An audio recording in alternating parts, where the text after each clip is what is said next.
Hi viewers, welcome to our channel. Jaganmohan Reddy గారు అసెంబ్లీకి వస్తారా రాదా అన్న దానిపైన ఒక పెద్ద ఎత్తున చర్చ జరగడం మనం చూసాం. ఫైనల్‌గా ఆయన ఇవాళ అసెంబ్లీకొచ్చారు. కాకపోతే 11 నిమిషాలు మాత్రమే ఉండి న్యాయ పోరాటం చేసి మాత్రం వెళ్ళిపోయారు. వి వాంట్ జస్టిస్, ప్రజాస్వామ్యం కాపాడాలి, మమ్మల్ని ప్రతిపక్ష హోదా మాకివ్వాలని చెప్పేసి ఆయన నినాదాలు చేస్తూ మరి వెళ్ళిపోవడం చూసాం. మరి దీన్ని ఏ విధంగా చూడొచ్చు? ఇప్పుడు చాలామంది కొంత విమర్శలు కూడా చేస్తున్నారు. అసెంబ్లీకెళ్ళి మా కష్టాల గురించి మాట్లాడాలంటే, నీ కష్టాల గురించి మాట్లాడావు తప్పితే, మా ప్రాబ్లమ్స్ ఏవి అని జెప్పేసి ప్రజలు కూడా నిలదీస్తున్నారని జెప్పేసి కూడా వార్తలు వినిపిస్తున్నాయి. ఏదేమైనా ఈ అంశం మీద ఇప్పుడు డిస్కస్ చేయడానికి ప్రెజెంట్ మనతో పాటు సీనియర్ ప్రొడ్యూసర్ అండ్ ప్రముఖ పొలిటికల్ అనలిస్ట్ నట్టికుమార్ గారు ఉన్నారు. వారితో ఒకసారి డిస్కస్ చేసి తెలుసుకుందాం. సార్ నమస్కారం సార్. సార్ అసెంబ్లీకి జగన్మోహన్ రెడ్డి గారు అంటే వస్తారా రారా అన్నది పెద్ద చర్చ జరిగింది. ఆ తర్వాత వస్తారని జెప్పేసి అనౌన్స్ చేసినప్పుడు కూడా ఈయన రఘురామకృష్ణరాజు గారికి భయపడి అసెంబ్లీకొచ్చారని జెప్పేసి కామెంట్లు వినిపిచ్చాయి. అనర్హత వేటు ఎక్కడ వేస్తారో అని జెప్పేసి భయపడే వచ్చారు. ఈ ఒక్కసారి వచ్చేసి ఇక తర్వాత 60 సెషన్‌లు రాకపోయినా పర్లేదని వచ్చారు అని జెప్పేసి ఇలా కామెంట్స్ అయితే వినిపిచ్చాయి. ఏదేమైనా వాళ్ళొచ్చారు. వచ్చిన తర్వాత కూడా అక్కడ గవర్నర్ గారు ప్రసంగానికి అడ్డుపడ్డారు. మాకు ప్రతిపక్ష హోదా మాకివ్వాలి, ప్రజాస్వామ్యాన్ని కాపాడాలి, వి వాంట్ జస్టిస్ అంటూ నినాదాలు చేసి తర్వాత 11 నిమిషాలకే వాకౌట్ అయిపోయారు. ఇప్పుడు దీన్ని మీరు ఏ విధంగా చూస్తారు సార్? ఇప్పుడు పవన్ కళ్యాణ్ గారు అన్నట్టు మనం అడిగితే ఇచ్చేది కాదు పోస్ట్. అది చట్టం, రాజ్యాంగం ఏం చెప్తుందో ఆ రాజ్యాంగం, చట్టం అందరికీ ఒకలాగే రాసే బుక్కులు. అంతే తప్ప స్పీకర్ గారు మీకు చుట్టం అని, బంధువు అని మీకు ఇవ్వరు, లేకపోతే ఇంకొకరు వేరే వాళ్ళని వాళ్ళకి ఇవ్వరు. అంటే దానికంటే ఒక రూల్స్ అండ్ రెగ్యులేషన్స్ ఉంటాయి.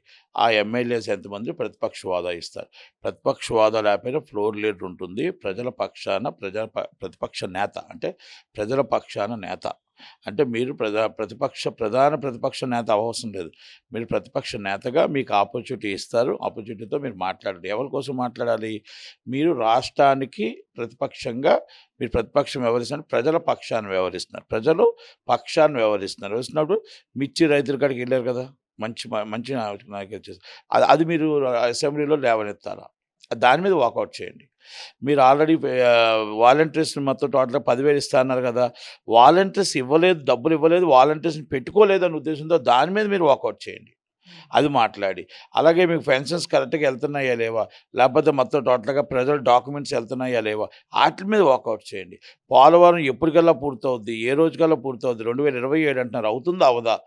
గవర్నర్ గారి ప్రసంగంలో ఉంది, అది అవుతుందా అవదా? దాని మీద వాకౌట్ చేయండి. అలా అంటే సెంట్రల్ గవర్నమెంట్ నుంచి ఎందుకు ఫండ్స్ వచ్చాయి, సెంట్రల్ గవర్నమెంట్ ఫండ్స్ ఎటు మళ్ళీ ఇస్తున్నారు, ఎక్కడి నుంచి వస్తున్నాయి, అది దాని మీద మరి వాకౌట్ చేయండి, వాకౌట్ చేయండి. అలాగే మీరు అమెరికన్ ఎంబసీ ఎక్కడుంది, మన పిల్లలకి మొత్తం టోటల్గా ఆల్ ఎంబసీస్ ఆంధ్రప్రదేశ్లో ఉండాలి, తెలంగాణలో ఉన్నాయి, అన్ని దగ్గర ఉన్నాయి, మనకి ఎందుకు రావలేదు, దాని మీద వాకౌట్ చేయండి. మనకి ఈరోజు మొత్తం టోటల్గా పరిశ్రమలు ఇంకా లేట్ ఎందుకు అవుతున్నాయి, పరిశ్రమలు రావడం, మన సెంట్రల్ గవర్నమెంట్ మనకు ఫుల్ సపోర్ట్గా మీరు ఉన్నారు కాబట్టి ఎందుకు మీకు పరిశ్రమలు రావట్లేదు, దాని మీద వాకౌట్ చేయండి. మన పిల్లలకు ఉద్యోగాలు ఇస్తానన్నాం, ఉద్యోగాలు మొత్తం టోటల్గా ఆ ఉద్యోగాలు ఇంకా ఎక్కడెక్కడో చేసుకుంటున్నారు, మన ఊర్లో మన ఆంధ్రప్రదేశ్లో చేసుకోవడానికి ఇంకా ఎన్నాళ్ళు పడుతుంది. నిరుద్యోగ వృత్తి మనం ఇస్తానన్నాం, నిరుద్యోగ వృత్తి ఎందుకు ఇవ్వలేదు, తల్లికి వందనం ఎందుకు ఇవ్వలేదు, ఇలాంటి మొత్తం టోటల్ వాటి మీద అన్నింటి మీద మనం చేయాలి. బస్సు ఉచిత ప్రయాణం ఇస్తాను, ఉచిత ప్రయాణం ఎందుకు ఇవ్వలేదు?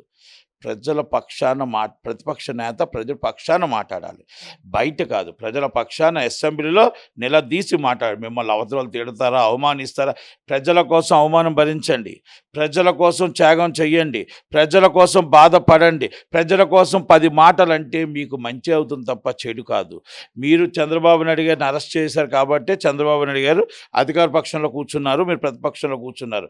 అదే చంద్రబాబు నాయుడు గారు అరెస్ట్ అవ్వకుండా ఉండుంటే ఈరోజు మీరు అధికార పక్షంలో ఉన్నాం, ప్రతిపక్షంలో చంద్రబాబు నాయుడు గారు ఉన్నాం. అంటే మిమ్మల్ని ఒకవేళ రఘురామకృష్ణరాజు గారు లేకపోతే ఇంకొకరు ఏలం చేసినా తిట్టినా అది ప్రజలు గమనిస్తారు, ప్రజలు మీకు ఆలోచిస్తారు. దయచేసి మీరు ప్రజల పక్షాన మీరు అసెంబ్లీకి డైలీ రావాలా, మీరు ప్రతిదీ నిలదీయాలా. టీఆర్ఎస్ వాళ్ళు అలాగొస్తున్నారండి, టీఆర్ఎస్ వాళ్ళు వచ్చి ప్రతిదీ మాట ఆడనివ్వట్లేదు, బొక్క తిప్పనివ్వట్లేదు. ఇది ఏం చేసామంటారు, వాళ్ళు చేసిందా చేయలేదా అనవసరం, వాళ్ళు వాయిస్ అసెంబ్లీలో వాళ్ళు దాన్ని వాడుకుంటున్నారు, అసెంబ్లీ అనేది వాడుకుంటున్నారు. అలాంటిది మీరెందుకు వాడుకోవట్లేదు? బొత్స సత్యనారాయణ గారు వెళ్తున్నారే కానీ మీ వాయిస్ వినబడట్లేదు. అత్యధిక మెజార్టీ ఎమ్మెల్సీలు ఉన్నారు, అక్కడ మీరు ఎందుకు అడగట్లేదు?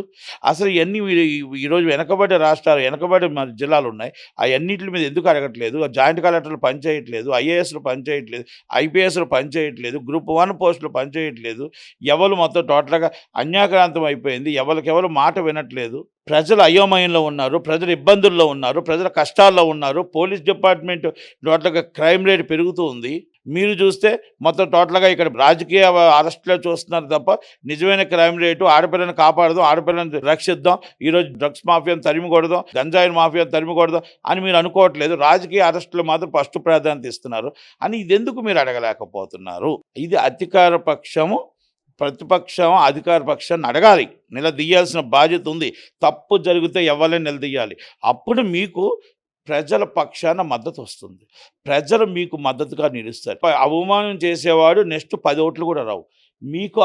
దానివల్ల కొన్ని మొత్తం టోటల్గా మళ్ళీ ఎన్ని సీట్లు వస్తాయో మీకు ప్రజలు ఇస్తారు. ఆ ప్రతిపక్ష హోదా కదా, అధికార పక్ష హోదా మీకు ఇస్తారు. మీరు ప్రజల కోసం కష్టపడిన, ప్రజల కోసం ఉండండి. మళ్ళీ ఇవాళ ఉండి మళ్ళీ నేను పులివెందులు వెళ్ళిపోతా, మళ్ళీ నేను బెంగళూరు వెళ్ళిపోతా. బెంగళూరులో మీకేం పని అండి? మన రాష్ట్రం ఆంధ్రప్రదేశ్, బెంగళూరులో మీకేం పని? బెంగళూరులో కాంగ్రెస్ పాలిస్తుంది, బాగానే పాలిస్తుంది, వదిలేయండి. జగన్మోహన్ రెడ్డి గారు ప్రతిపక్ష హోదా అనేది మీకు అది as rule, as constitution law, ఆ ప్రకారం హైకోర్టు వారు ఏమి ఇచ్చినా, లేకపోతే స్పీకర్ గారు అథారిటీ ప్రకారం ఏమి ఇచ్చినా ఆ రాజ్యాంగం ప్రకారం రూల్స్ ప్రకారం ఉంటాయి తప్ప, ఆ కాన్స్టిట్యూషన్ ఆఫ్ లా ఉంటుంది తప్ప మనం ఏదో అడిగితే వచ్చేది కాదు. మీకు ఆల్రెడీ ప్రతిపక్ష హోదా ఉంది, అంటే ప్రధాన ప్రతిపక్ష హోదా కాదు, ప్రతిపక్షం ఫ్లోర్ లీడర్. మీ పార్టీకి మీరే లీడర్, మీ పార్టీకి మీరే నాయకుడు. వాళ్ళు గుర్తించాల్సిన అవసరం లేదు. టీడీపీని ఎందుకు గుర్తిస్తారు? ఇంతకుముందు మీరు ప్రతిపక్షాలు ఉంటారు, ఇష్టం వచ్చిన తిట్లే, ఆయన అవమాన పడలే, కన్నీళ్ళు కూడా పెట్టుకున్నాడు కదా, కన్నీళ్ళు పెట్టుకొని ఆయన వెళ్ళిపోయాడు అసెంబ్లీకి.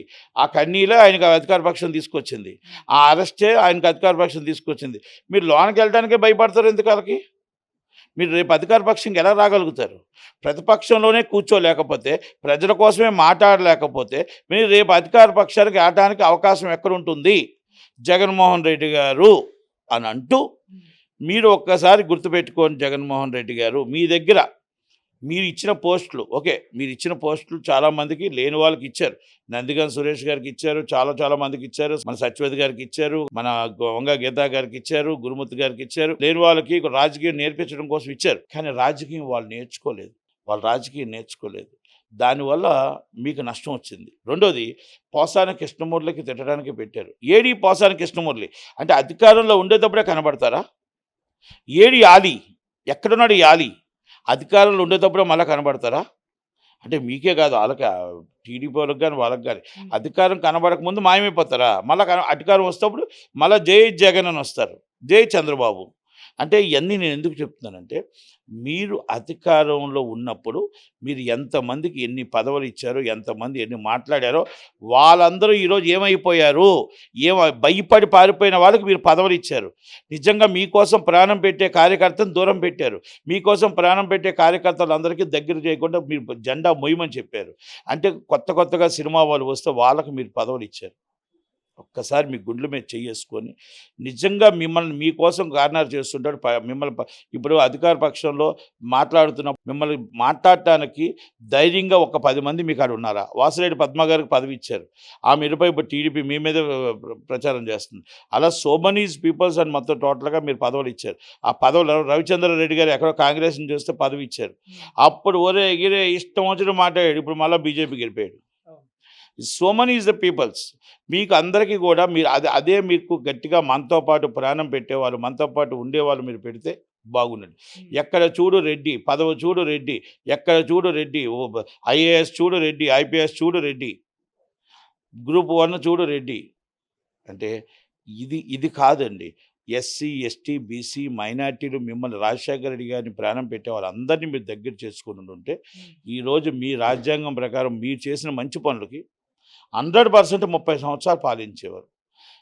మీ దగ్గర ఉన్న నాయకులే మీ పార్టీని తప్పుదోవ పట్టించారు. మీ దగ్గర ఉన్న నాయకులే మిమ్మల్ని ముంచేశారు. అది కూడా జగన్మోహన్ రెడ్డి గారు అర్థం చేసుకోండి. మీరే కాదు, ప్రతి రాజకీయ నాయకుడు అర్థం చేసుకోవాల్సింది ఏంటంటే, రాజకీయ పార్టీ ఉన్న రోజు వచ్చి మొత్తం కాలు ఎగరేసి నేనున్నాను అని చెప్పడం కాదు. పార్టీ లేనప్పుడు వచ్చి మీ దగ్గర మీరు ప్రతిపక్షంలో ఉండేటప్పుడు మీకు అండగా నిల్చునే నాయకుడు నిజమైన కార్యకర్త వాడు. అది లేని రోజు అది నిజంగా మొత్తం టోటల్గా మన స్వార్థం, ఆయన స్వార్థం కోసం మన దగ్గరికి వచ్చాడు అని ఏ రాజకీయ పార్టీని అర్థం చేసుకోవాలనుకుంటున్నాం కానీ చేసుకోదు. ఎందుకంటే వాళ్ళకి సూట్ కేసు కావాలా, అది దరిదాపు వస్తే మళ్ళీ కూర్చోబెట్టి కొత్త వాళ్ళు ఇస్తారు, పాత వాళ్ళు అలాగే ఉంటారు. కనుక ఇదన్నీ కూడా రాజకీయాలు అర్థం చేసుకోవాలి. కనుక నేను జగన్మోహన్ రెడ్డి గారికి ఏం చెప్తున్నానంటే, ఇది మీ రాజకీయాల్లో మీ పార్టీలో చర్చించుకోండి. ఒకటి ప్రజల పక్షాన అసెంబ్లీలో చర్చించండి. ఈ 2 మీరు చర్చిస్తే అధికార పక్షాన రావడానికి అవకాశం ఉంది. లేదంటే ప్రతిపక్షంలో ఉన్న 11 సీట్లు కూడా పోయి మీరు ఆటోమేటిక్గా పార్టీని మూసుకునే పరిస్థితి వస్తుందని మాత్రం నేను చెప్పగలుగుతాను. సార్ ఇవాళ కూడా ఆయన అనర్హత వేటు వేస్తారన్న భయంతోనే అసెంబ్లీకి వచ్చారు అన్న విమర్శ కూడా ఆయన మీద వినిపిస్తుంది సార్. మరి దీనికి మీరు సమాధానం ఏం చెప్తారు? అనర్హత వేట వేయాలని స్పీకర్ గారికి విచక్షణ అధికారం ఉంటుందండి. అవును. స్పీకర్ గారికి ఏముంటుందంటే, ఆయన ఎవరైనా సరే రాకపోతే వాళ్ళు ఆ చట్టం ప్రకారం, కాన్స్టిట్యూషన్ ఆఫ్ లా ప్రకారం ఆయన ఏ చర్య అయినా తీసుకోవచ్చు. కొంతమంది మీద వెయిట్ చేస్తారు, సోకాజ్ నోటీస్ పంపిస్తారు, 1, 2, 3 నోటీసులు పంపించిన తర్వాత అనర్థం వెయిట్ వేస్తారు తప్ప వెంటనే ఆన్ ది స్పాట్ నేను తీసేస్తున్నాం అనే రైట్ ఎవరికి ఉండదు. సార్ మరి ఈరోజు వాళ్ళు వచ్చారు, మరి ఇంకా ఈరోజు వస్తే అయిపోయింది, ఇంకా 60 సెషన్ల వరకు ఇక మొహం చూపించాల్సిన పని లేదు అసెంబ్లీకి అని చెప్పేసి ఆయన డిసైడ్ అయ్యారని కూడా వార్తలు వినిపిస్తున్నాయి. రేపు కూడా ఏదో పులివెందుల్లో మీటింగ్ ఏర్పాటు చేసుకుని వెళ్తున్నట్టు కూడా వార్తలు వినిపిస్తున్నాయి. ఇక రారా అసెంబ్లీకి? ఏమండి, ఆయన అసెంబ్లీకి వస్తే ప్రజల పక్షాన ఉంటాడు, ప్రజలతో ఉంటాడు. అసెంబ్లీ రాకపోతే ఇంటికి పరిమితం అవుతాడు, అంతే. ప్రజలు ఇంటికి పరిమితమై నాయన బాయ్ బాయ్ జగన్ అంటారు. లేదు అసెంబ్లీకి వచ్చి ప్రజల పక్షాన ప్రజల కోసం పోరాడి మాట్లాడి వాళ్ళతో అవమానం పొందిన, వాళ్ళు తిట్టినా, అధికార పక్షం వాళ్ళు తిట్టినా మాటలు పడి మా కోసం ప్రయాణం పెట్టిన జగనన్నకు మేము కూడా మొత్తం టోటల్ 2029 గవర్నమెంట్ ఫామ్ చేయిస్తాం అని జనాలు నించుంటారు. ఒకవేళ రాకపోతే ప్రజల పక్షాన నువ్వు నిలబడలేవు కాబట్టి, నీకు ప్రతిపక్షం అధికార పక్షం లేకపోతే నీకు నిద్ర పట్టదు కాబట్టి, నీకు పదవి లేదు, ఉన్నది 11 కూడా లేవు, బాయ్ బాయ్ జగన్ చెప్తారు, అంతే. రెండిట్లో ప్రజలు ఏ నిర్ణయమైనా తీసుకుంటారు, ఎవరికైనా సరే.